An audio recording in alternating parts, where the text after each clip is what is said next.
Hello दोस्तों, नमस्कार। LP सरकारी जॉब चैनल पर आपका हार्दिक स्वागत और अभिनंदन करता हूं। आपके उज्जवल भविष्य की कामना के साथ इस सेशन का शुरुआत कर रहा हूं, जिसका पहला प्रश्न देखें आपकी स्क्रीन पे आ गया है। एकात्मक शासन व्यवस्था में शासन की संपूर्ण शक्ति संविधान द्वारा किसमें निहित है या किसमें विभक्त है, ये आपको बताना है। एकात्मक शासन व्यवस्था में शासन की संपूर्ण शक्ति द्वारा क्या होता है, आगे विकल्प पे आ जाइए, देख लेते हैं। एक केंद्रीय सरकार में निहित की जाती है। यह केंद्रीय सरकार तथा राज्यों की सरकारों के बीच विभक्त होती है। अनेक स्वतंत्र केंद्रों में विभक्त की जाती है या विकेंद्रित कर दी जाती है। तो आपको इसका उत्तर देना है कि एकात्मक शासन व्यवस्था में शासन की संपूर्ण शक्ति संविधान द्वारा, मैं अब आपको बताता हूं, एक केंद्रीय सरकार में निहित की जाती है।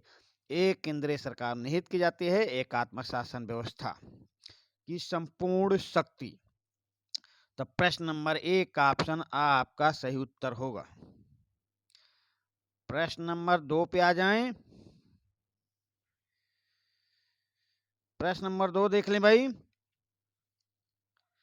निम्न में से कौन सी परिसंघात्मक शासन की विशेषता नहीं है? निम्न में से कौन सी परिसंघात्मक शासन की विशेषता नहीं है? ये राज्य शक्ति के अनेक स्वतंत्र केंद्र विद्यमान रहते हैं, या प्रादेशिक सरकारें केंद्रीय सरकार की प्रतिनिधि सरकारें रहती हैं, या प्रादेशिक या राज्य सरकारों को मौलिक सत्ता प्राप्त रहती है, या प्रश्न डी देखें, नागरिकों की निष्ठा सीधी अपनी अपनी राज्य सरकारों के प्रति रहती है। तो उत्तर देने का प्रयास करें भाई। चलिए प्रश्न नंबर 2 का उत्तर देने का प्रयास करें। तो हम आपको बताते हैं, परसंघात्मक शासन की विशेषता नहीं है, आपको बताना है। तो राज्य शक्ति के अनेक स्वतंत्र केंद्र होते हैं, ये परसंघात्मक विशेषता है भाई। प्रादेशिक या राज्य सरकारों को मौलिक सत्ता प्राप्त रहती है, ये भी है भाई। नागरिकों की निष्ठा सीधी अपनी अपनी राज्य सरकारों के प्रति होती है, ये भी सही है। तो आपसे पूछ रहा परसंघात्मक शासन व्यवस्था में कौन सी विशेषता नहीं है, तो ये विशेषता नहीं है ऑप्शन बा, प्रादेशिक सरकारें केंद्र सरकार की प्रतिनिधि सरकारें रहती हैं, ऐसा कुछ नहीं भाई। उनको भी संविधान द्वारा शक्तियां प्राप्त रहती हैं। तो प्रश्न नंबर 2 का ऑप्शन बा आपका सही उत्तर होगा। चलिए प्रश्न नंबर 3 पे आ जाएं। निम्न में से कौन लक्षण एकात्मक शासन से संबंधित नहीं है? प्रश्न आ देखें, प्रादेशिक व स्थानीय सरकारें केंद्रीय सरकार की प्रतिनिधि सरकारें होती हैं, या प्रादेशिक सरकारों के सभी अधिकारों का स्रोत संविधान होता है, या प्रादेशिक सरकारों के सभी प्रशासनिक अधिकारों का स्रोत केंद्रीय सरकार होती है, या प्रादेशिक या स्थानिक सरकारों की स्वतंत्र व मौलिक सत्ता नहीं होती है। आपको प्रश्न नंबर 3 का उत्तर देने का प्रयास करें। आप प्रश्न को ध्यान पूर्वक पढ़ेंगे। ये आपको एकात्मक और संघात्मक शासन व्यवस्था से प्रश्न लिए गए हैं, जो आपको छोटी छोटी बारीकी पे आपके क्वेश्चन गलत हो सकते हैं। प्रश्न को ध्यान से पढ़ेंगे, ऑप्शन को ध्यान से पढ़ेंगे, तब उत्तर करने का प्रयास करेंगे। निम्न में से कौन सा लक्षण एकात्मक शासन से संबंधित नहीं है? तो एकात्मक शासन में हम आपको बताते हैं, प्रादेशिक सरकारों के सभी अधिकारों का स्रोत संविधान होता है। नहीं भाई, एकात्मक शासन व्यवस्था में ऐसा नहीं होता है। और नहीं पूछ रहा है तो आपका यही ऑप्शन आपका सही उत्तर होगा। एकात्मक शासन व्यवस्था में प्रादेशिक सरकारों के सभी अधिकारों का स्रोत संविधान नहीं अर्थात केंद्र होता है। चलिए अगले प्रश्न पे आते हैं, प्रश्न नंबर 4। प्रश्न नंबर 4 पे ध्यान दें। निम्न में से कौन सा लक्षण एकात्मक शासन से संबंधित नहीं है?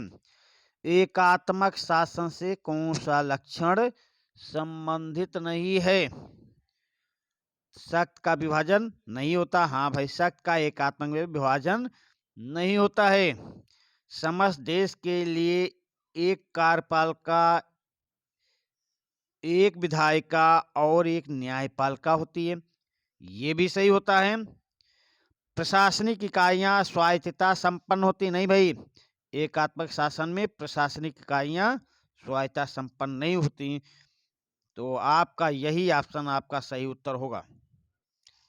प्रश्न नंबर 4 का ऑप्शन सा, प्रशासनिक इकाइयां स्वायत्तता संपन्न होती हैं, एकात्मक शासन में ऐसा कुछ नहीं है।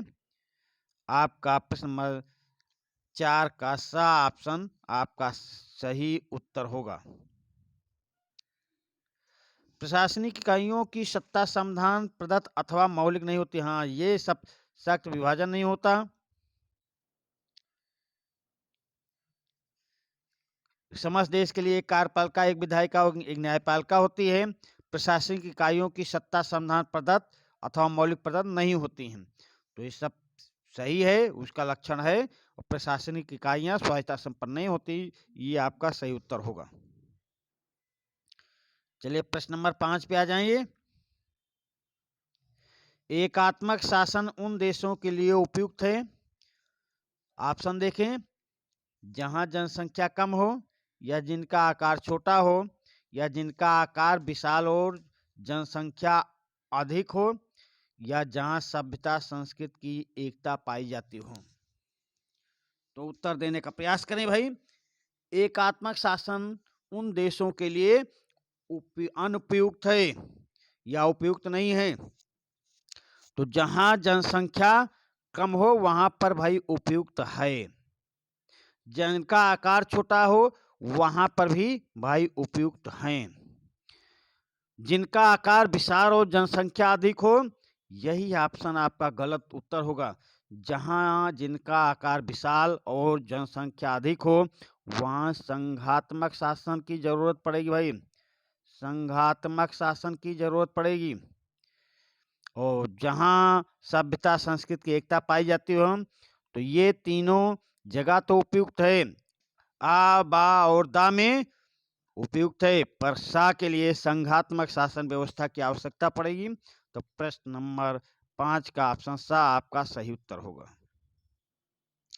चलिए अगले प्रश्न पे आ जाइए।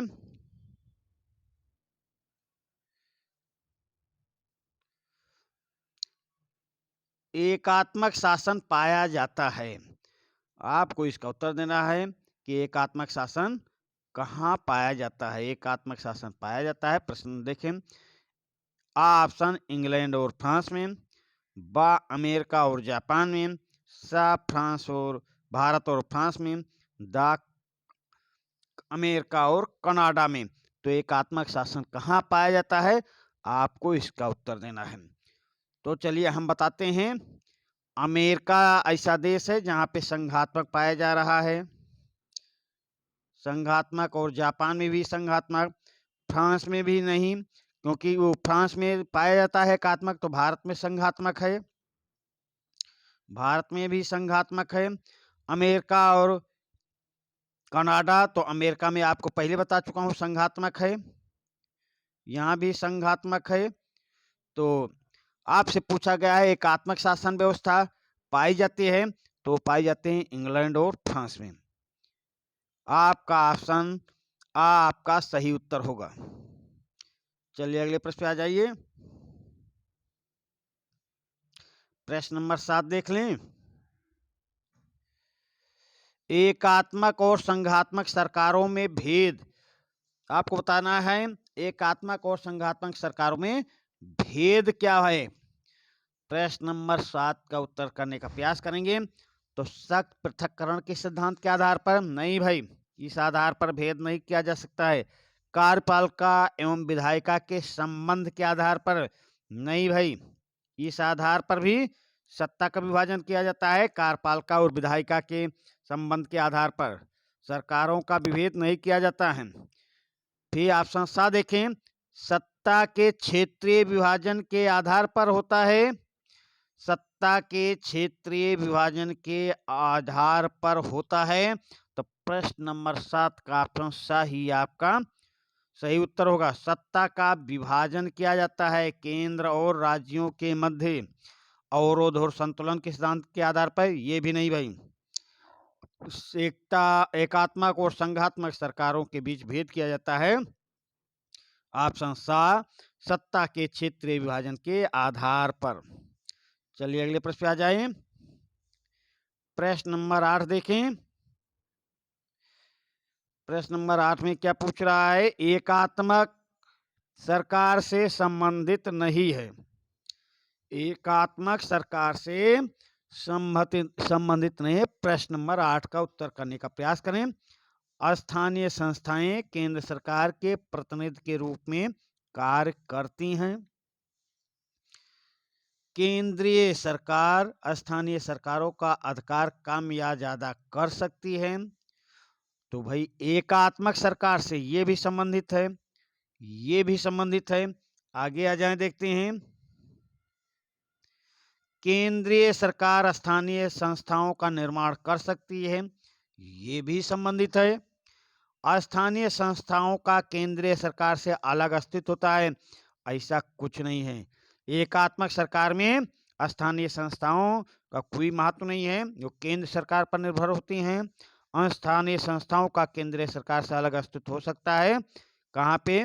संघात्मक में भाई, संघात्मक में। चलिए अगले प्रश्न पे आ जाइए।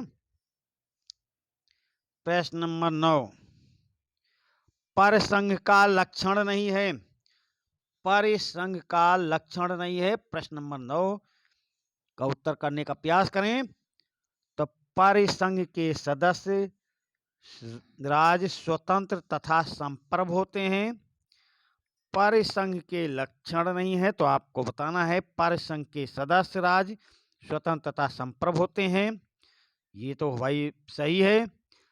परिसंघ की रचना का आधार संधि या समझौता होता है। ये भी भाई आपका ऑप्शन ये भी सही है। परिसंघ की रचना का आधार एक संविधान होता है। तो यही ऑप्शन आपका गलत साबित होगा, गलत सिद्ध होगा।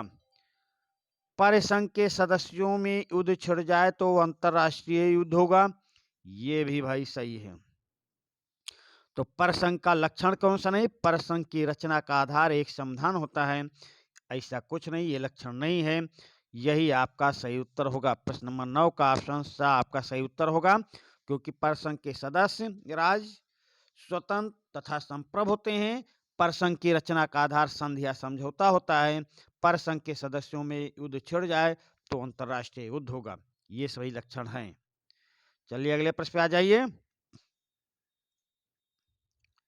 प्रश्न नंबर 10 देखें। परिसंघ का उदाहरण है। परिसंघ का उदाहरण है, तो आप विकल्प पे ध्यान दें। ये भारत है, या स्विट्जरलैंड है, या संयुक्त राज्य अमेरिका है, या इंग्लैंड है। तो परिसंघ का उदाहरण है, हम आपको बताते हैं परिसंघ का उदाहरण स्विट्जरलैंड है। आपका ऑप्शन बा आपका सही उत्तर होगा। प्रश्न नंबर 11 पे आ जाएं। प्रश्न नंबर 11 देखिए भाई। निम्न में से कौन सा वक्तव्य सही नहीं है? निम्न में से कौन सा वक्तव्य सही नहीं है? संघ शासन की इकाइयां स्वतंत्र तथा संप्रभु संपन्न नहीं होती हैं। संघ की रचना का आधार एक संविधान होता है। संघीय शासन दृढ़ और अस्थायी होती हैं। संघ अत्यंत ढीला ढाला होता है। तो प्रश्न नंबर 11 का उत्तर देने का प्रयास करें भाई। तो हम आपको बताते हैं, संघ शासन की इकाइयां स्वतंत्र तथा संप्रभुता संपन्न नहीं होती। नहीं भाई, संघ शासन की इकाइयां स्वतंत्र और संप्रभुता संपन्न होती हैं, नहीं होती हैं, ये बात सही है। संघ शासन की इकाइयां स्वतंत्र और संप्रभुता संपन्न नहीं होती, ये सही है। संघ की रचना का आधार एक संविधान होता है, ये भी सही है। संघीय शासन दृढ़ और अस्थायी होती है, यही सही है। संघ अत्यंत ढीला ढाला होता है, ये ऑप्शन गलत है। तो प्रश्न नंबर 11 में देख लिया आप, ऑप्शन आ, संघ शासन की इकाइयां स्वतंत्र तथा संप्रभुता संपन्न नहीं होती हैं, ये सही है भाई। संघ की रचना का आधार एक संविधान होता है, ये सही है। संघीय शासन दृढ़ और अस्थायी होता है, ये सही है।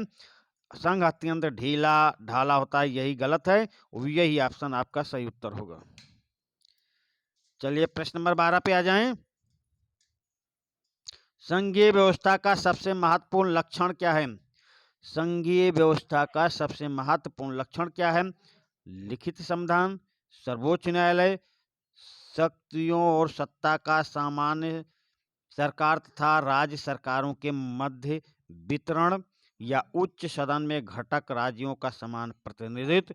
आपको प्रश्न देखने से, ऑप्शन देखने से लगेगा कि सारे ऑप्शन सही हैं, पर आपसे पूछा जा रहा सबसे महत्वपूर्ण लक्षण, सबसे महत्वपूर्ण लक्षण आपसे पूछा जा रहा है भाई।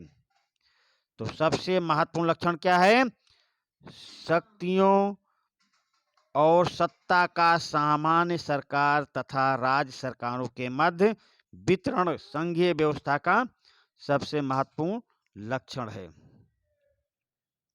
चलिए प्रश्न नंबर 13 पे आ जाएं। एकात्मक शासन का गुण नहीं है, कौन सा एकात्मक शासन का गुण नहीं है? तो ये आपको पता करना है कि तीन कौन से हैं, 4 ऑप्शन दिए गए हैं, तो या कोई एक गुण नहीं है, 3 गुण हैं, तो उसका आप पता लगाएं। ये प्रशासनिक एकरूपता इसमें रहती है, ये विकेंद्रीकरण या कम खर्चीला, या ये राष्ट्रीय एकता। तो एकात्मक शासन का गुण विकेंद्रीकरण नहीं है भाई। प्रश्न नंबर 13 का ऑप्शन बा आपका सही उत्तर होगा। विकेंद्रीकरण गुण नहीं है, यही ऑप्शन आपका सही उत्तर है। प्रश्न नंबर 14 पे ध्यान दें। एकात्मक शासन का गुण है, आपको बताना है एकात्मक शासन का गुण है।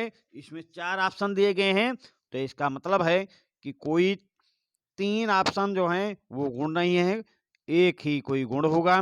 तो विशाल देशों के लिए उपयुक्त होती है एकात्मक शासन? नहीं भाई, विशाल देशों के लिए उपयुक्त नहीं होती है। विकेंद्रीकरण होता है? नहीं, विकेंद्रीकरण नहीं होता। विश्व सरकार की नींव रखी जाती है? नहीं भाई, विश्व सरकार की नींव नहीं। युद्ध एवं संकट काल के लिए उपयोगी है? हाँ भाई, एकात्मक शासन व्यवस्था युद्ध एवं संकट काल के लिए उपयोगी सिद्ध होगी। प्रश्न नंबर 14 का ऑप्शन द आपका सही उत्तर होगा। प्रश्न नंबर 15 देख लें।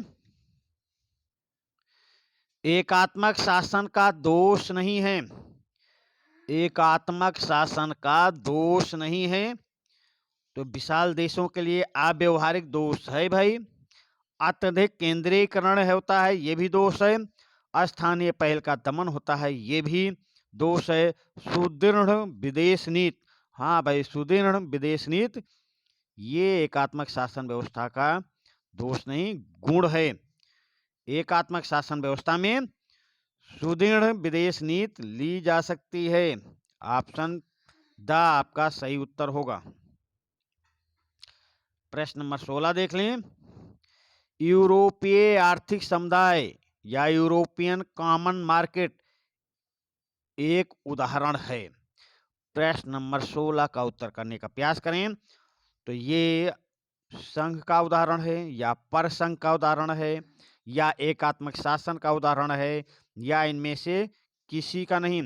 यूरोपीय आर्थिक समुदाय एक संघ है। हम आपको इसका उत्तर बताते हैं। ये उदाहरण है परिसंघ का। आपका 16 नंबर प्रश्न का ऑप्शन बा आपका सही उत्तर होगा। प्रश्न नंबर 17 देखें। द्वितीय महायुद्ध के बाद उपनिवेशी साम्राज्यों के विघटन के बाद जो देश बने उनमें से बहुतों ने किस व्यवस्था को अपनाया है। प्रश्न नंबर 17 देखें। द्वितीय महायुद्ध के बाद उपनिवेशी साम्राज्यों के विघटन के बाद जो देश बने उनमें से बहुतों ने किस व्यवस्था को अपनाया है। तो संघात्मक शासन व्यवस्था अपनाया है भाई। प्रश्न नंबर 17 का ऑप्शन आ आपका सही उत्तर होगा। प्रश्न नंबर 18 देख लें। बड़े और विशाल देशों के लिए कौन सी शासन प्रणाली उपयुक्त है। बड़े और विशाल देशों के लिए कौन सी शासन प्रणाली उपयुक्त है। तो एकात्मक शासन या प्रसंघात्मक शासन या संघात्मक शासन या इनमें से कोई नहीं। तो बड़े और विशाल देशों के लिए सबसे उपयुक्त शासन प्रणाली है संघात्मक शासन व्यवस्था। चलिए अगले प्रश्न पे आ जाते हैं। कौन सी शासन व्यवस्था में आपसे पूछा जा रहा कौन सी शासन व्यवस्था में स्थानीय पहल का दमन होता है। तो स्थानीय पहल का जहां पर शासन एक व्यक्ति या एक संस्था के पास रहेगी वहां पर स्थानीय पहल का दमन होता है। तो स्थानीय पहल का दमन कहाँ होता है अब आप समझ गए होंगे। एकात्मक शासन व्यवस्था में स्थानीय पहल का दमन हो रहा। प्रश्न नंबर 20 देख लें। प्रशासनिक एक रूपता की दृष्टि से कौन सी शासन व्यवस्था सर्वश्रेष्ठ मानी जाती है।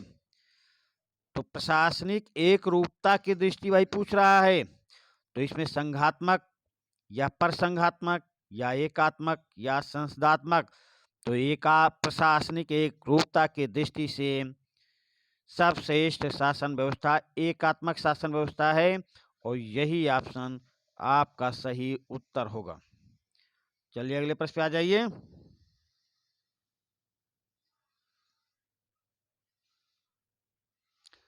प्रश्न नंबर 21 देख लें। निम्न में से कौन सा वक्तव्य सही है। आपसे पूछा जा रहा ये 4 ऑप्शन दिए गए हैं इसमें चारों में कौन सा ऑप्शन आपका सही होगा। तो जहां कहीं संघात्मक संविधान होगा वहां की सरकार भी संघात्मक होगी। प्रश्न नंबर ऑप्शन देखें आ जहां कहीं संघात्मक संविधान होगा वहां की सरकार भी संघात्मक होगी। या बा देखें हर संघात्मक संविधान द्वारा स्थापित सरकार भी संघात्मक होगी ये आवश्यक नहीं। या ऑप्शन सा देखें किसी शासन व्यवस्था को संघात्मक तभी कहा जाता है जब उस राजनीतिक व्यवस्था में संविधान व सरकार दोनों ही संघात्मक सिद्धांत पर खरी उतरती हों। या ऑप्शन दा देखें किसी शासन व्यवस्था को संघात्मक तभी कहा जाता है जब वहाँ का समाज संघात्मक हो। तो आप प्रश्न को और उसके ऑप्शन को ध्यान देकर पढ़ेंगे समझेंगे तब उत्तर करने का प्रयास करेंगे। निम्न में से कौन सा वक्तव्य सही नहीं है सही है। निम्न में से कौन सा वक्तव्य अधिक सही है। तो आपको तो ऐसा लगेगा कि चारों ऑप्शन सही हैं पर अधिक सही कौन सा है ये आपको बताना है। तो चलिए हम आपको बताते हैं इसमें कौन सा वक्तव्य ज्यादा सही है। देखिए भाई प्रश्न नंबर 21 में कौन सा वक्तव्य ज्यादा सही है। तो हम आपको बताते हैं किसी शासन व्यवस्था को संघात्मक तभी कहा जाता है जब उस राजनीतिक व्यवस्था में संविधान व सरकार दोनों ही संघात्मक सिद्धांत पर खरी उतरती हों। संविधान भी और सरकार भी। आप ऑप्शन को बिल्कुल ध्यान से पढ़ेंगे और माइंड में बैठा लेंगे। संविधान और सरकार दोनों ही संघात्मक सिद्धांत पर खरी उतरे, यही ऑप्शन आपका सही उत्तर होगा। चलिए अगले प्रश्न पे आते हैं। संघात्मक शासन का लक्षण नहीं है। संघात्मक शासन का लक्षण नहीं है क्या भाई? नहीं लक्षण, लिखित व लचीला संविधान, प्रश्न नंबर 22 को देखेंगे, या लिखित और अचल संविधान, या शक्तियों का विभाजन, या सर्वोच्च न्यायालय। तो प्रश्न नंबर 22 का उत्तर करने का प्रयास करें।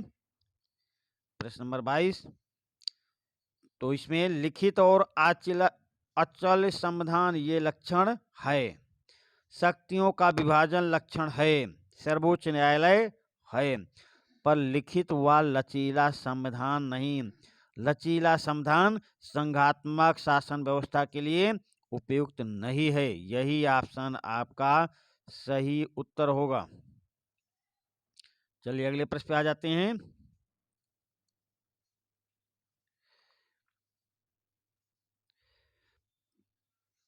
प्रश्न नंबर अगला देखें। संघात्मक शासन का लक्षण नहीं है। संघात्मक शासन का लक्षण नहीं है। राज्यों का संशोधन प्रक्रिया में भाग लेना, या राज्यों का इकाइयों के रूप में संघीय उच्च सदन में प्रतिनिधित्व, या सर्वोच्च व अचल संविधान, या शक्ति पृथक्करण का सिद्धांत। तो आप उत्तर करने का प्रयास करें। संघात्मक शासन का लक्षण नहीं है, भाई उत्तर देने का प्रयास करें। प्रश्न नंबर 23 का उत्तर दें।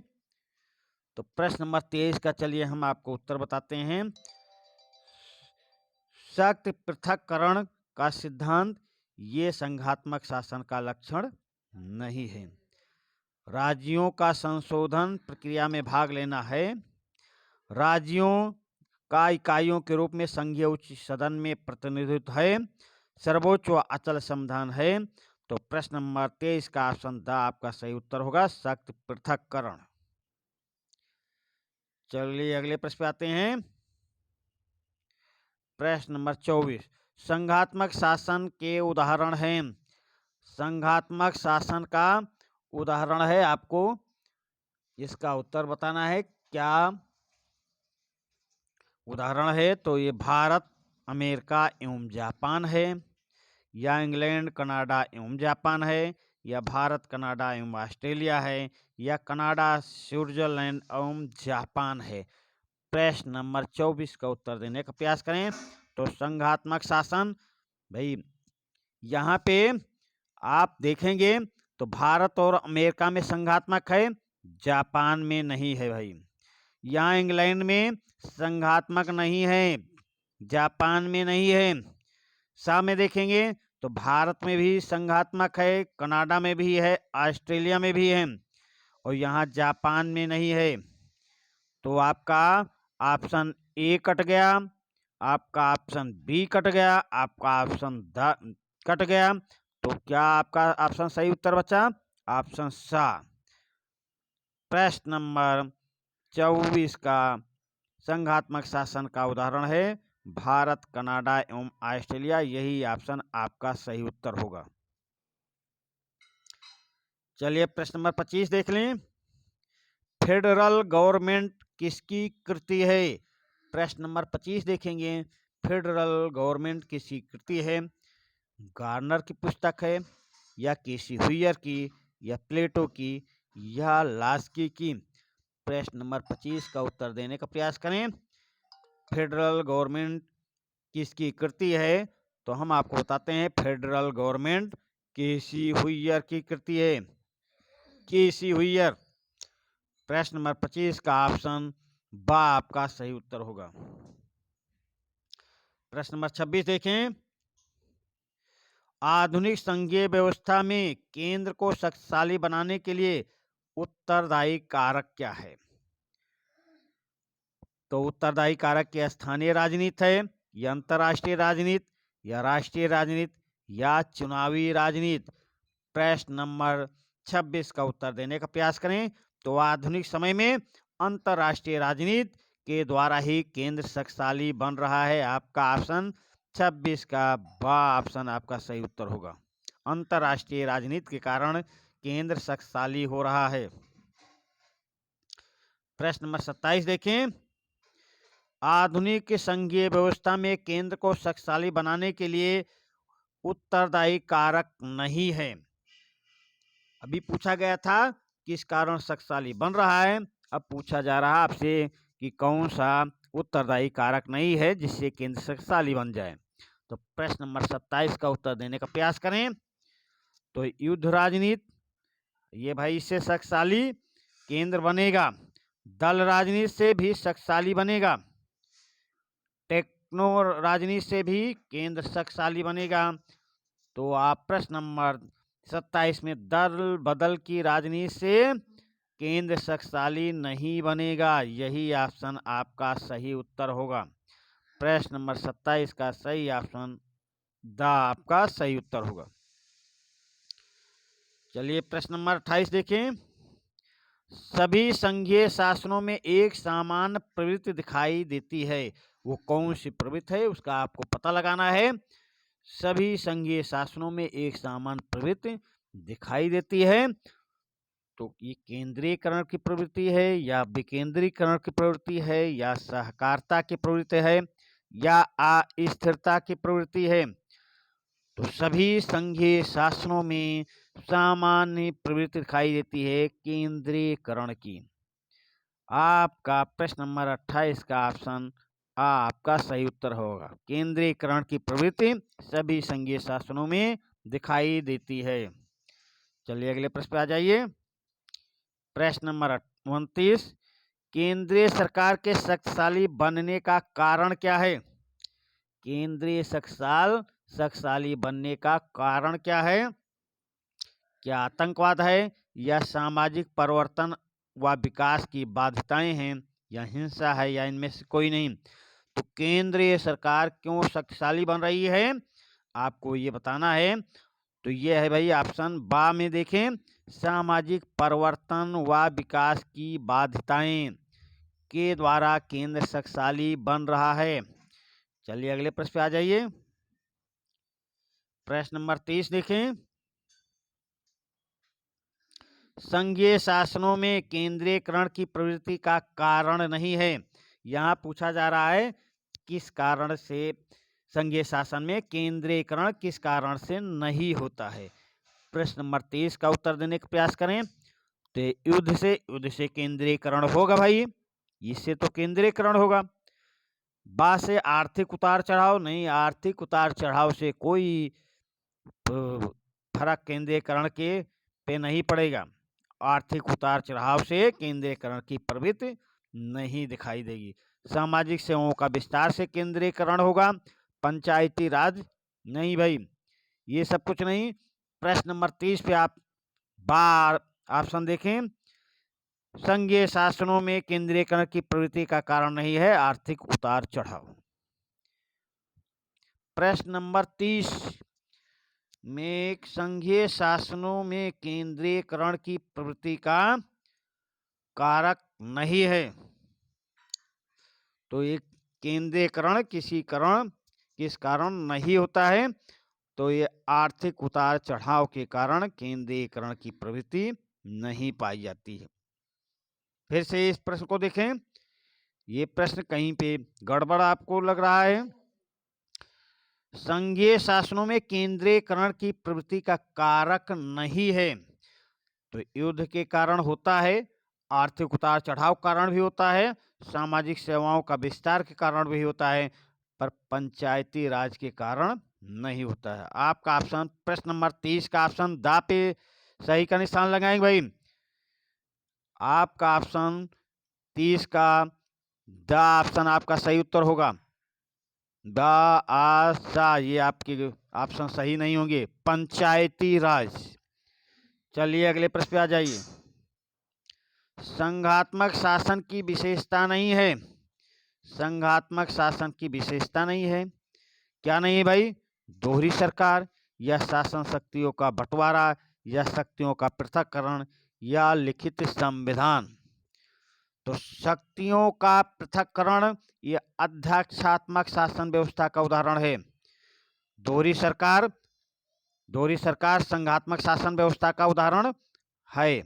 शक्तियों, शासन शक्तियों का बंटवारा है, लिखित संविधान है, पर शक्तियों का पृथक्करण ये नहीं है, ये अध्यक्षात्मक शासन व्यवस्था का उदाहरण है।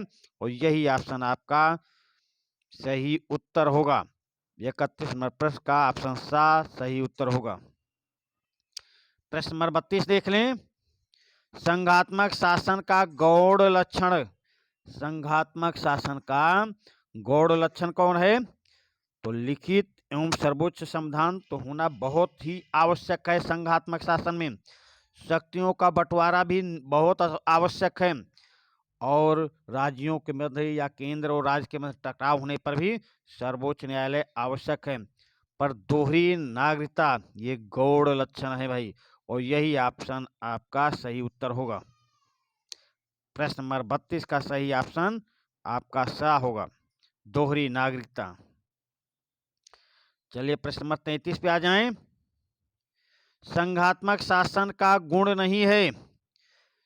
संघात्मक शासन का गुण नहीं है, तो केंद्रीयकरण और विकेंद्रीयकरण का समन्वय ये गुण है भाई। राष्ट्रीय एकता तथा प्रादेशिक स्वायत्तता का समन्वय ये भी गुण है। विशाल देशों के लिए उपयुक्त ये भी गुण है। निरंकुशता कब है? नहीं भाई, निरंकुशता कब है? तो एकात्मक शासन में होता है, संघात्मक में नहीं। तो प्रश्न नंबर 33 का यही ऑप्शन आपका सही उत्तर होगा। प्रश्न नंबर 34 देख लें। एकात्मक सरकार का दोष है, क्या दोष है एकात्मक सरकार का? ये आपको उत्तर देने का कोशिश करें। प्रश्न नंबर 34, तो जनता की उदासीनता।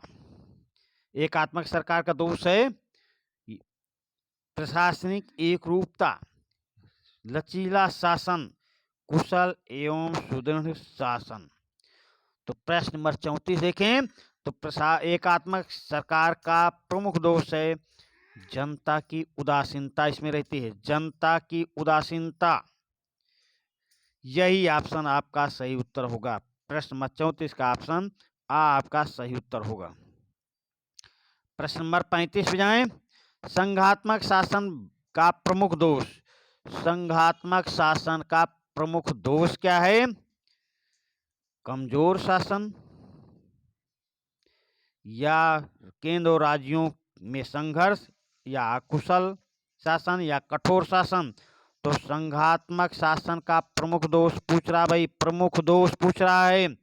तो प्रमुख दोष है संघात्मक शासन का केंद्र और राज्यों के बीच संघर्ष की स्थिति बन जाती है।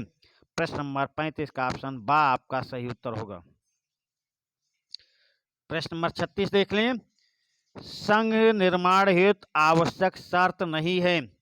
संघ निर्माण हेतु आवश्यक शर्त नहीं है, तो क्या आवश्यक शर्त नहीं? संयोग की इच्छा, या भौगोलिक समीपता, या राजनीतिक चेतना, या राष्ट्रीय राजनीतिक दल। तो संघ निर्माण के लिए आवश्यक शर्त नहीं है राष्ट्रीय राजनीतिक दल। प्रश्न नंबर 36 का ऑप्शन द आपका सही उत्तर होगा, राष्ट्रीय राजनीतिक दल। संघ व्यवस्था का प्रतिमान नहीं है।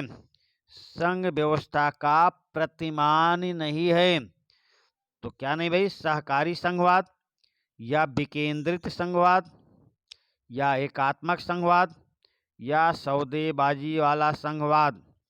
तो संघ व्यवस्था का प्रतिमान नहीं है। आप उत्तर देने का प्रयास करें भाई।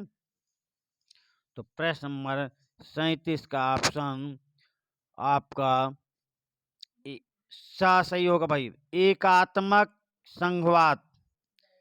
एकात्मक संघवाद नहीं है, सहकारी संघवाद है, विकेंद्रित संघवाद है, सौदेबाजी वाला संघवाद है, पर एकात्मक संघवाद नहीं है।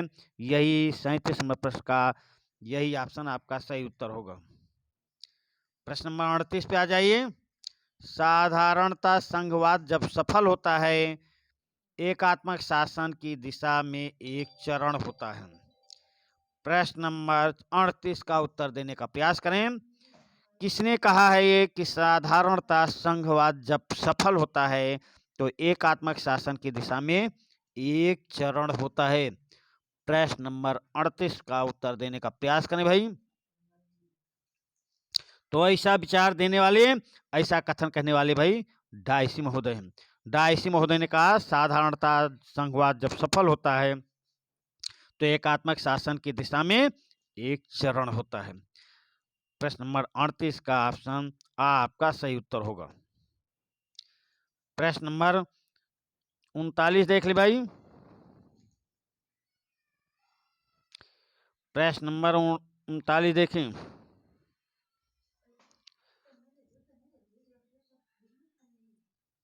निम्न में से कौन सा कथन सही है?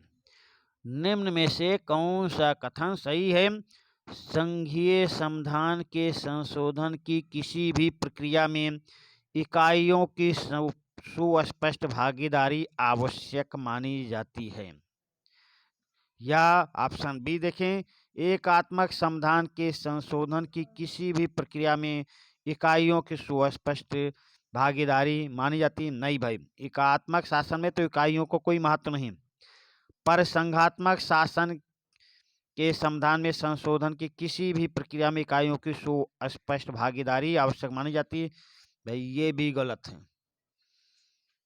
कोई भी कथन सही नहीं, कथन सही है। ऑप्शन आपका कथन सही है। संघीय संविधान के संशोधन की किसी भी प्रक्रिया में इकाइयों की सुस्पष्ट भागीदारी आवश्यक मानी जाती है। 39 नंबर प्रश्न में आ कथन सही है, आ ऑप्शन सही है। संघीय संविधान के संशोधन की किसी भी प्रक्रिया में इकाइयों को सुस्पष्ट भागीदारी आवश्यक मानी जाती है। चलिए प्रश्न नंबर 40 देखें। दोहरी नागरिकता विद्यमान है, दोहरी नागरिकता कहाँ विद्यमान है? आप 40 नंबर प्रश्न का उत्तर देने का प्रयास करेंगे। तो भारत एवं पूर्व सोवियत संघ में नहीं भाई, यहाँ पे तो भारत में ही नहीं है, तो यहाँ विद्यमान नहीं है। अमेरिका और फ्रांस में, तो यहाँ फ्रांस में नहीं है, यह भी ऑप्शन गलत हो रहा। अमेरिका और स्विट्जरलैंड में है भाई, दोहरी नागरिकता है। स्विट्जरलैंड और इंग्लैंड में नहीं है, तो दोहरी नागरिकता कहाँ हुई भाई? ऑप्शन आ में देखें भारत में नहीं है, बा में देखें फ्रांस में नहीं है, दा में देखें इंग्लैंड में नहीं है। तो दोहरी नागरिकता कहाँ पे है? ऑप्शन सा में, अमेरिका और स्विट्जरलैंड में। प्रश्न नंबर 40 का ऑप्शन सा आपका सही उत्तर होगा। राज्यों को संघ से पृथक होने का अधिकार है, कहाँ पर है? राज्यों को संघ से पृथक होने का अधिकार कहाँ पे दिया गया था? दिया गया था भाई, ध्यान देना, संघ से राज्यों को संघ से पृथक होने का अधिकार दिया गया था और राज्य पृथक हो चुके हैं। अब आप ऑप्शन आपके दिमाग में आ गया होगा कौन सा ऑप्शन आपका सही उत्तर होगा। तो वो ऑप्शन है पूर्व सोवियत संघ में। पूर्व सोवियत संघ में राज्यों को संघ से पृथक होने का अधिकार दिया गया था, यही ऑप्शन आपका सही उत्तर होगा। प्रश्न नंबर 42 देखें। राज्यों को विदेशों से संबंध स्थापित करने का अधिकार है, उसी से मिलता जुलता प्रश्न है भाई। तो राज्यों को विदेशों से संबंध स्थापित करने का अधिकार किस देश ने दिया था? पूर्व सोवियत संघ ने। ऐसे प्रश्न पे विशेष ध्यान देना, पूर्व सोवियत संघ ने अपने राज्यों को ऐसे विशेष अधिकार दिए थे। प्रश्न नंबर 43 पे आ जाइए। संघ की घटक इकाइयों के अलग संविधान हैं। प्रश्न नंबर 43 देखें। तो संघ की घटक इकाइयों के अलग संविधान कहाँ पे हैं? प्रश्न नंबर 43 का उत्तर देने का प्रयास करें। ये भारत और अमेरिका में है क्या? तो भारत में नहीं है। भारत और फ्रांस में है, भारत में नहीं है। इंग्लैंड और जापान में है, नहीं है भाई। तो संघ की घटक इकाइयों के अलग संविधान कहाँ है? अमेरिका और पूर्व सोवियत संघ में। आपका 43 नंबर प्रश्न का ऑप्शन बा आपका सही उत्तर होगा। चलिए अगले प्रश्न पे आ जाइए। इकहरी नागरिकता है, कहां पर है इकहरी नागरिकता? तो भारत में है, या सोवियत रूस में, या अमेरिका में, या स्विट्जरलैंड में? तो इकहरी नागरिकता भाई भारत में है। प्रश्न नंबर 44 का ऑप्शन आ आपका सही उत्तर होगा। सोवियत रूस में तिहरी नागरिकता है, अमेरिका में दोहरी नागरिकता है। इकहरी नागरिकता के बारे में आपसे पूछा जा रहा, तो भारत में इकहरी नागरिकता है, सोवियत रूस में दोहरी नागरिकता है, अमेरिका में दोहरी नागरिकता है, और स्विट्जरलैंड में तिहरी नागरिकता है भाई। नागरिकता के बारे में ध्यान से ऑप्शन देखेंगे। भारत में इकहरी नागरिकता, सोवियत रूस में दोहरी नागरिकता, अमेरिका में दोहरी नागरिकता, और स्विट्जरलैंड में तिहरी नागरिकता है। प्रश्न नंबर 44 का ऑप्शन ए आपका सही उत्तर होगा। चलिए अगला प्रश्न। संघीय शासन वास्तव में एकात्मक शासन या सरकार की तरफ बढ़ता हुआ चरण है, यह कथन किसका है? संघीय शासन वास्तव में एकात्मक सरकार की तरफ बढ़ता हुआ चरण है। तो ऐसा आप इसी से मिलता जुलता पहले भी प्रश्न आप सुन चुके, देख चुके हैं। तो 45 नंबर प्रश्न का ऑप्शन देखेंगे तो ये कथन कहने वाले केसी हुइयर महोदय हैं, केसी हुइयर। प्रश्न नंबर 45 का ऑप्शन आ आपका सही उत्तर होगा। प्रश्न नंबर 46 में देखें, केसी हुइयर सही अर्थों में संघात्मक व्यवस्था मानता है। तो कहां पे मान रहे हैं केसी हुइयर सही अर्थों में संघात्मक व्यवस्था?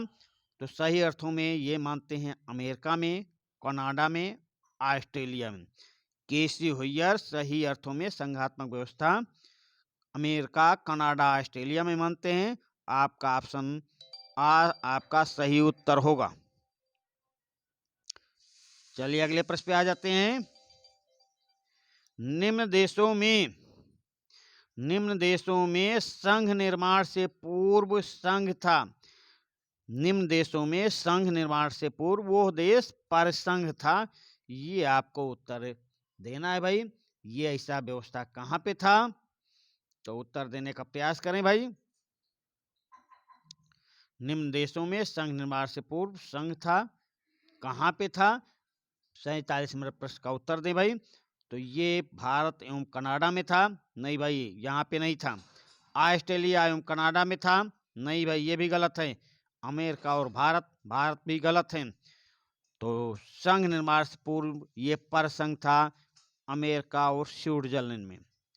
प्रश्न नंबर 47 का ऑप्शन सा आपका सही उत्तर होगा। देखिए भाई, प्रश्न आपको देखने में लग रहा होगा बहुत कठिन प्रश्न है, सेशन बहुत कठिन आ गया है, पर आपको हम बताते हैं ऐसे ही प्रश्न परीक्षा हाल में आएंगे। अब आप वहां पे घूम जाएंगे और गलत करके चले आएंगे। तो इन प्रश्नों को ध्यानपूर्वक पढ़कर ही परीक्षा हाल में ध्यानपूर्वक पढ़कर और उसका उत्तर देने का प्रयास करेंगे।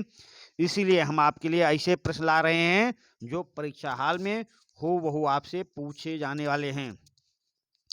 प्रश्न नंबर 48 देख ली। वह कौन सा संघात्मक शासन वाला देश है जहां केंद्रीय सरकार जनता पर सीधे कर नहीं लगा सकती? प्रश्न नंबर 48 देखेंगे, उस देश का नाम बताइए जहां पर जनता पर सीधे कर नहीं लगाया जा सकता है केंद्रीय सरकार द्वारा। प्रश्न नंबर 48 में उत्तर करने का प्रयास करें। तो ऐसा भारत में है, या स्विट्जरलैंड में, या अमेरिका में, या जापान में? उत्तर देने का प्रयास करें भाई। प्रश्न नंबर 48 का, वह कौन सा संघात्मक शासन वाला देश है जहां केंद्रीय सरकार जनता पर सीधे कर नहीं लगा सकती है? उस देश का नाम है स्विट्जरलैंड। स्विट्जरलैंड में केंद्रीय सरकार जनता पर सीधे कर नहीं लगा सकती। 48वां प्रश्न का ऑप्शन बा आपका सही उत्तर होगा। चलिए प्रश्न नंबर 49 देखें। वह कौन सा संघात्मक शासन वाला देश है जहां संघीय न्यायालय को न्यायिक पुनर्निरीक्षण की शक्ति प्राप्त नहीं है? प्रश्न नंबर 49 देखेंगे तो ये भारत में प्राप्त है भाई, अमेरिका में भी प्राप्त है, कहाँ नहीं प्राप्त है ये उत्तर करने का प्रयास करेंगे। तो ये स्विट्जरलैंड में भी नहीं प्राप्त है और इंग्लैंड में भी नहीं प्राप्त है भाई। इंग्लैंड में इसमें ऑप्शन में एक ऑप्शन देखेंगे, इंग्लैंड में एक ऑप्शन देखें, इनमें से कोई नहीं। ये आपको भ्रमित किया गया है कि आप इनमें से कोई नहीं, क्योंकि आप इंग्लैंड को जानते हैं और आप उत्तर गलत करके चले आए। तो हम आपको बता देते हैं वो संघात्मक शासन वाला देश जहां न्यायिक पुनरावलोकन या न्यायिक पुनरीक्षण की शक्ति प्राप्त नहीं है, स्विट्जरलैंड भी है और इंग्लैंड भी है। ऐसे प्रश्न पे आपके सामने रखे जाएंगे कि आप दिग्भ्रमित हो जाएं, आप परीक्षा में प्रश्न को गलत करके चले आएं। तो ऐसे प्रश्नों पर विशेष ध्यान देना है और सही उत्तर करना है। चलिए प्रश्न नंबर 50 देखें। निहित शक्तियों के सिद्धांत का संबंध किस देश की संघात्मक व्यवस्था से है? निहित शक्तियों का सिद्धांत, तो ये भारत में है क्या निहित शक्तियों का सिद्धांत, या अमेरिका में है, या सोवियत संघ में है, या स्विट्जरलैंड में है? तो हम आपको बताते हैं निहित शक्तियों का सिद्धांत का संबंध अमेरिका से है। प्रश्न नंबर 50 का ऑप्शन बा आपका सही उत्तर होगा। प्रश्न नंबर 51 में देखें, निम्नलिखित घटनाओं का कौन सा क्रम सही है? ये कोड के माध्यम से इसका उत्तर देना होगा आपको। प्रश्न नंबर 51 देखें तो अमेरिकी संघ का निर्माण, या स्विट्जरलैंड पर संघ का निर्माण, या कनाडा के संघ की स्थापना, या ऑस्ट्रेलियन राष्ट्रमंडल का उदय। प्रश्न नंबर 51 का सही उत्तर करने का प्रयास करें। तो चलिए थोड़ा स्क्रीन पे इसको छोटा करते हैं, फिर आप उत्तर देने का प्रयास करेंगे भाई, बताने का प्रयास करें। तो देखिए, अमेरिकी संघ का निर्माण, या स्विस पर संघ का सृजन, या कनाडा के संघ की स्थापना, या ऑस्ट्रेलियन राष्ट्रमंडल का उदय। तो हम आपको बताते हैं ये चारों ऑप्शन आपके सीरियल से दिए हुए हैं। सबसे पहले अमेरिकी संघ का निर्माण हुआ, स्विट्जरलैंड पर संघ का सृजन हुआ, फिर कनाडा के संघ की स्थापना हुई, फिर ऑस्ट्रेलियन राष्ट्रमंडल का उदय हुआ। तो ये चारों सीरियल से हैं। तो अब ऑप्शन देख लीजिए, कोटों के माध्यम से आपको उत्तर देना है। 1 2 3 4 किसमें है? ऑप्शन सा में 1 2 3 4 सीरियल से हैं। यही ऑप्शन आपका सही उत्तर होगा। चलिए अगले प्रश्न पे आ जाइए। प्रश्न नंबर 52 देख लें भाई। संघ राज्य पद्धति का सार ये है कि या केंद्र और राज्यों के मध्य द्विमार्गी यातायात है और थोड़ा सा अन्योन्य भाव, सहिष्णु भाव और पारस्परिक समन्वय चाहती है। संघ राज्य पद्धति के सार को निम्न में से कौन सा सही रूप में निर्दिष्ट करता है? प्रश्न नंबर 52 को देखें। संघ राज्य पद्धति का सार ये है कि यह केंद्र और राज्यों के मध्य द्विमार्गी यातायात है और थोड़ा सा अन्योन्य भाव, सहिष्णु भाव और पारस्परिक समन्वय चाहती है। तो इसका उत्तर आपको देना है भाई। तो ये इसका ऑप्शन 52 नंबर प्रश्न का ऑप्शन उत्तर देने का प्रयास करें, आप कौन सा ऑप्शन सही होगा? तो ये प्रतिस्पर्धात्मक है, या विरोधात्मक है, या सहकारी है या पूरक है? तो हम आपको बताते हैं, ऐसी व्यवस्था को हम सहकारी व्यवस्था कह सकते हैं। सहकारी व्यवस्था, ऑप्शन सा आपका सही उत्तर होगा। प्रश्न नंबर 53 में देखें, ये भी कूट वाला प्रश्न है और ध्यान पूर्वक पढ़ेंगे तब उत्तर देने का प्रयास करेंगे भाई। निम्नलिखित देशों के संघात्मक ढांचे वाले को कालक्रम के अनुसार लगाना है। किस देश में, कौन सा देश पहले संघात्मक संविधान अपनाया? सही से आपका प्रश्न ये हुआ। उत्तर देने का प्रयास करें भाई।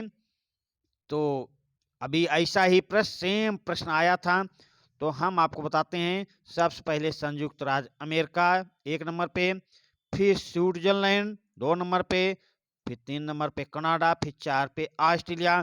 तो ये भी सेम वैसा ही प्रश्न है, वैसा ही ऑप्शन है।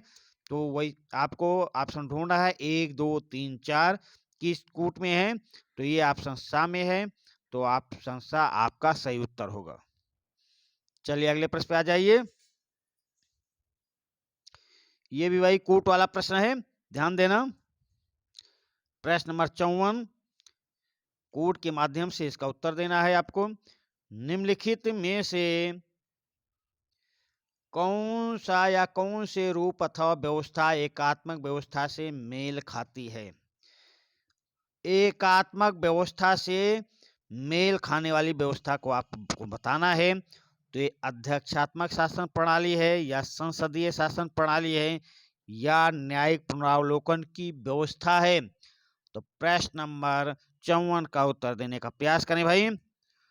तो ये व्यवस्था निम्नलिखित में से कौन से रूप अथवा व्यवस्था एकात्मक व्यवस्था से मेल खाती है? तो हम आपको इसका उत्तर बताते हैं। ये अध्यक्षात्मक व्यवस्था हो सकती है, संसदीय शासन प्रणाली हो सकती है, न्यायिक पुनरावलोकन की व्यवस्था नहीं हो सकती है। अब तो आप समझ गए होंगे कि एकात्मक शासन व्यवस्था से मेल खाने वाली है अध्यक्षात्मक शासन व्यवस्था, संसदीय शासन व्यवस्था, पर न्यायिक पुनरावलोकन संघात्मक शासन व्यवस्था का उदाहरण है। तो ये ऑप्शन नहीं हो सकता। तो अब देखें कोर्ट में कौन है, 1 2 1 2 कहाँ है? ऑप्शन आ में, यही ऑप्शन आ आपका सही उत्तर होगा। चलिए प्रश्न नंबर 55 पे आ जाएं। निम्नलिखित जैसे कुछ संघात्मक देशों में से किन किन देशों में दोहरी नागरिकता की व्यवस्था है? तो एक तो ऑप्शन आ में देखेंगे भारत में नहीं है, बा में देखेंगे, ऑप्शन बा देखें 55 का ऑप्शन बा देखें तो 55 आ में कनाडा में नहीं है। फिर ऑप्शन सा देखें, भारत में नहीं है, स्विट्जरलैंड में है। कहां पे है दोहरी नागरिकता? तो स्विट्जरलैंड और संयुक्त राज्य अमेरिका में। यही ऑप्शन आपका सही उत्तर होगा। प्रश्न नंबर 56 देखें। जो प्रश्न आपको ऐसा लग रहा है कि रिपीट हो रहे हैं, उससे आपका रिवीजन हो रहा है, वैसे प्रश्नों पर परीक्षा हाल में विशेष रूप से आपको ध्यान देने की आवश्यकता होगी। निम्नलिखित में से कौन सा एक भारत और स्विट्जरलैंड के संघवाद का समान लक्षण है?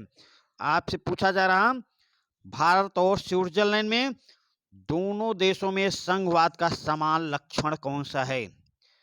तो समान लक्षण न्यायिक पुनरावलोकन नहीं भाई, न्यायिक पुनरावलोकन नहीं है। उच्च सदन में इकाइयों को समान प्रतिनिधित्व नहीं, ये भी गलत है। सभी संवैधानिक संशोधनों में इकाइयों का अधिकार, ये भी गलत है। तो सही क्या है, समान लक्षण क्या है? केंद्र और इकाइयों के बीच शक्तियों का विभाजन। प्रश्न नंबर 56 का ऑप्शन द आपका सही उत्तर होगा।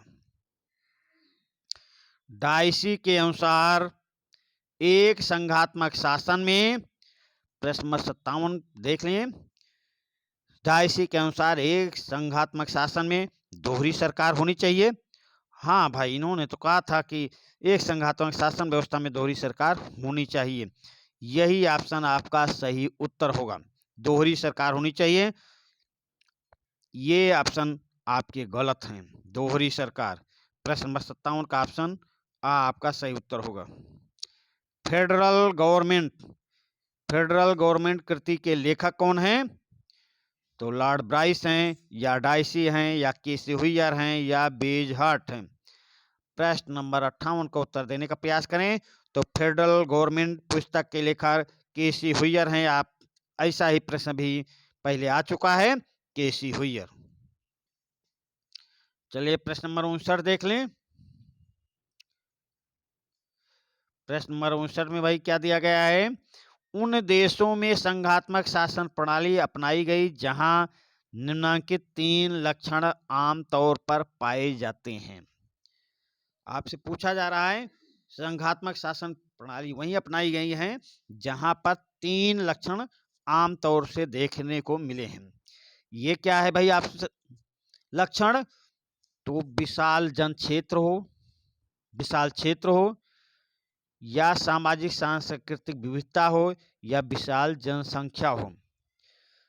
तो हाँ भाई, और आगे देख लें। ऑप्शन बा विशाल क्षेत्र, जातीय एकता, अल्प जनसंख्या, नहीं गलत। सांस्कृतिक एकता, गलत। धार्मिक सहिष्णुता, धर्मनिरपेक्ष, गलत। लोकतंत्र, संसदीय, विशाल भूक्षेत्र, गलत। आपका 59 नंबर प्रश्न का ऑप्शन ए आपका सही उत्तर होगा। उन देशों में संघात्मक शासन प्रणाली अपनाई गई जहां पर निम्नलिखित 3 लक्षण आमतौर पर देखने को पाए गए हैं। विशाल क्षेत्र, सामाजिक सांस्कृतिक विविधता, विशाल जनसंख्या। ऑप्शन 59 नंबर प्रश्न का आ सही होगा। चलिए प्रश्न नंबर 60 पे आ जाइए। निम्नांकित में से कहां एकात्मक शासन पाया जाता है? एकात्मक शासन के बारे में पूछा जा रहा है कि एकात्मक शासन ब्राजील में है क्या? नहीं भाई, ब्राजील में संघात्मक है। मैक्सिको में क्या एकात्मक शासन व्यवस्था पाई जाती है? नहीं भाई, संघात्मक शासन व्यवस्था। फ्रांस में एकात्मक शासन व्यवस्था, हाँ भाई, फ्रांस में एकात्मक शासन व्यवस्था है। अर्जेंटीना में संघात्मक है। तो एकात्मक शासन वाला देश कौन सा हुआ? फ्रांस हुआ। यही ऑप्शन आपका सही उत्तर होगा। प्रश्न नंबर 60 का ऑप्शन सा आपका सही उत्तर। चलिए 61 पे आ जाएं। परिसंघ से संघ इस माने में भिन्न है। परिसंघ और संघ में भिन्नता क्या है, ये आपको बताना है। ये स्वतंत्र व संप्रभुत्व संपन्न राज्यों का संगठन है। इसका केंद्र समान है। इसके सदस्य परिसंघ से निकल नहीं सकते। इसके सदस्य संप्रभुत्व परिस्थिति बनाए रखते हैं। तो परिसंघ से संघ इस माने में भिन्न है कि इसके सदस्य संप्रभुत्व परिस्थिति बनाए रखते हैं। प्रश्न नंबर 61 का ऑप्शन द आपका सही उत्तर होगा। परिसंघ से संघ इस माने में भिन्न है कि इसके सदस्य प्रभुत्व स्थिति बनाए रखते हैं। चलिए अगले प्रश्न पे आ जाइए। प्रश्न नंबर 62। सहयोगी सरकार का विचार ऐसे समाधान को इंगित करता है। सहयोगी सरकार का विचार ऐसे समाधान को इंगित करता है जो समय और परिस्थितियों की आवश्यकता के अनुसार संघीय और एकात्मक दोनों हैं। नहीं भाई, ये इंगित नहीं करता। जहां संघीय सरकार क्षेत्रीय सरकारों पर निर्भर हैं, गलत। जहां क्षेत्रीय सरकारें संघीय सरकारों के अधीनस्थ हों, गलत। तो सहयोगी संघवाद का विचार ऐसे समाधान को इंगित करता है जहां दोनों संघीय और क्षेत्रीय सरकारें सहयोजक और स्वतंत्र हो। यही ऑप्शन आपका सही उत्तर होगा, ऑप्शन द। चलिए प्रश्न नंबर 63 पे आ जाइए। प्रश्न नंबर 63 देखें भाई। निम्नलिखित में से कौन सा वक्तव्य एकात्मक व्यवस्था का वर्णन करता है? जहां क्षेत्रीय प्रभाग केंद्रीय सरकार के अधीन है, गलत। जहां क्षेत्रीय प्रभार का सार केंद्रीय सरकार के सहयोजक, ये भी गलत। ऐसा तरीका जिससे राष्ट्रीय एकता और राज्यों के अधिकारों का समन्वय हो, ये भी गलत। प्रश्न नंबर 63 में देखेंगे कि जहां सरकार के कार्य एक व्यक्ति में निहित हो, ये भी। तो आप ऑप्शन को ध्यान से पढ़ें, निम्नलिखित में से कौन सा वक्तव्य एकात्मक शासन व्यवस्था का वर्णन करता है? तो जहां क्षेत्रीय प्रभाग केंद्रीय सरकार के अधीनस्थ हैं, ये आपका ऑप्शन सही होगा। जहां पे क्षेत्रीय सरकारें जो हैं केंद्रीय सरकार के अधीन हो, वहां एकात्मक शासन व्यवस्था कहा जाएगा। ये ऑप्शन आपका सही उत्तर हुआ भाई। ऑप्शन पे विशेष ध्यान दें। ऐसे ऑप्शन पे आपको परीक्षा हाल में ऐसे ऑप्शन में आपसे गलती हो सकती है, जहां पे थोड़ा सा भी अंतर दिया गया, थोड़ा भी इधर उधर कंफ्यूज हुए तो आपका उत्तर गलत हो सकता है। तो प्रश्न क्या है? निम्नलिखित में से कौन सा वक्तव्य एकात्मक व्यवस्था का वर्णन करता है? तो जहां क्षेत्रीय प्रभाग केंद्रीय सरकार के अधीनस्थ हों, यही ऑप्शन आपका सही उत्तर होगा। ये संयोजक गलत है, समन्वय गलत है, और जहां सरकार के कार्य एक व्यक्ति में निहित हों, ये भी गलत है। तो प्रश्न नंबर 63 का ऑप्शन आ आपका सही उत्तर होगा। प्रश्न नंबर 64 देखें। द फ्यूचर ऑफ फेडरलिज्म कृत के लेखक कौन है? प्रश्न नंबर 64 देखें। तो द फ्यूचर ऑफ फेडरलिज्म कृत के लेखक लॉर्ड ब्राइस हैं, या लास्की हैं, या बेजहार्ट हैं, या नेल्सन रॉकफेलर हैं? प्रश्न नंबर 64 का उत्तर करने का प्रयास करें। तो फ्यूचर ऑफ फेडरलिज्म पुस्तक के लेखक नेल्सन रॉकफेलर महोदय हैं। प्रश्न नंबर 64 का द ऑप्शन आपका सही उत्तर होगा। प्रश्न नंबर 65 देखें। फेडरलिज्म एंड कॉन्स्टिट्यूशनल चेंज पुस्तक के लेखक कौन हैं? प्रश्न नंबर 65 देखें। फेडरलिज्म एंड कॉन्स्टिट्यूशनल चेंज कृत के लेखक केसी हुइयर हैं, या हरमन फाइनल हैं, या विलियम लिविंगस्टन हैं, या कार्ल जे फ्रेडरिक हैं? तो प्रश्न नंबर 65 में हम आपको बताते हैं फेडरलिज्म एंड कॉन्स्टिट्यूशनल चेंज पुस्तक के लेखक विलियम लिविंगस्टन हैं। सा ऑप्शन आपका सही उत्तर होगा। प्रश्न नंबर 66 देखें भाई। प्रश्न नंबर 66 देख लें। निम्नलिखित में से किस संघात्मक राज्य में इकाइयों को संवैधानिक संशोधन की प्रक्रिया को प्रारंभ करने की कोई शक्ति नहीं दी गई है? चलिए भाई, तो स्विट्जरलैंड में नहीं दी गई है, या ऑस्ट्रेलिया में नहीं दी गई है, या संयुक्त राज्य अमेरिका में नहीं दी गई, या भारत में नहीं दी गई है? प्रश्न नंबर 66 का उत्तर देने का प्रयास करें। तो निम्नलिखित में से किस संघात्मक राज्य में इकाइयों को संवैधानिक संशोधन की प्रक्रिया को प्रारंभ करने की कोई शक्ति नहीं दी गई है? वो भारत में नहीं दी गई है। स्विट्जरलैंड में दी गई है, स्विट्जरलैंड में दी गई, ऑस्ट्रेलिया में दी गई है, संयुक्त राज्य अमेरिका में दी गई है, पर भारत में संशोधन की प्रक्रिया को प्रारंभ करने की शक्ति नहीं दी गई। संवैधानिक संशोधन की प्रक्रिया में भाग ले सकता है, पर संवैधानिक संशोधन की प्रक्रिया को प्रारंभ करने की शक्ति नहीं दी गई है। आप प्रश्न को ध्यान से पढ़ेंगे। निम्नलिखित में से किस संघात्मक राज्य में इकाइयों को संवैधानिक संशोधन की प्रक्रिया को प्रारंभ करने की शक्ति? तो प्रक्रिया प्रारंभ करने की शक्ति और संविधान संशोधन प्रक्रिया में भाग लेने की शक्ति में अंतर है। तो प्रक्रिया को प्रारंभ करने की शक्ति भारत में नहीं है, यही ऑप्शन आपका सही उत्तर होगा। संविधान संशोधन की प्रक्रिया में तो भाग ले सकता है, पर प्रारंभ नहीं कर सकता। तो इसी प्रश्न के साथ इस सेशन का समापन करते हैं। ऐसे प्रश्नों पर विशेष रूप से प्रश्न पढ़कर और उसका ऑप्शन भी विशेष रूप से ध्यान देकर तब उत्तर देने का प्रयास करेंगे। चलिए इसी प्रश्न के साथ इस सेशन का समापन करते हैं। धन्यवाद।